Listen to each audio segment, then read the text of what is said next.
After breaking all the records on Netflix, K-Pop Demon Hunters might not only get a sequel, but several. So in today's video, I'm going to tell you all about that. Let's get started. As you know, recently the K-Pop Warriors or K-Pop Demon Hunters became the most successful animated film in Netflix's history, surpassing The Sea Beast and Leo. And shortly after this, Netflix announced its big plans for K-Pop Demon Hunters, as they said they want to make 2 sequels, that is a trilogy of K-Pop Demon Hunters movies, and they are also considering making a live-action adaptation. Yes, this soon. And honestly, I understand why Netflix wants to hurry up and do all these things, because this movie was almost a worldwide phenomenon. But those are just their plans. Nothing is confirmed yet, because there are 2 things missing. First, I don't know what the contract between Netflix and Sony Pictures Animation is like, because it's one thing for Netflix to want this, but if Sony Animation actually owns the K-Pop Demon Hunters movies, after the huge success of this one, they might want the second and third films to be released in theaters.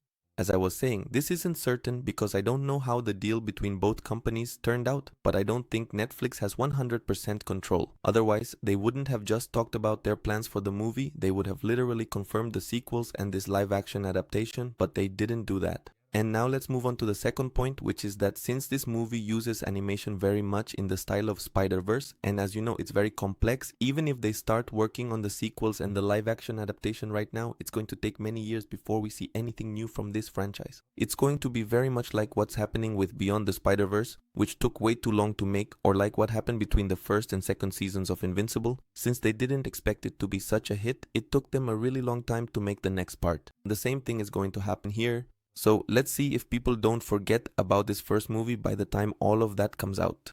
And I also don't know if it's such a good idea to do a live action adaptation so soon. But that's just a personal opinion. Anyway guys, I'll be keeping you updated on everything about these K-Pop Demon Hunters movies, so I invite you to subscribe to my channel so you don't miss any of it. And now it's your turn guys. Tell me in the comments, would you like to have 2 sequels to K-Pop Demon Hunters? What do you think about this live action idea? And would you prefer to see a sequel in theaters or on Netflix? Let me know all of that in the comments, and here are more videos you can watch. To become a channel member, message me. My social media links are in the description, so follow me there. Goodbye.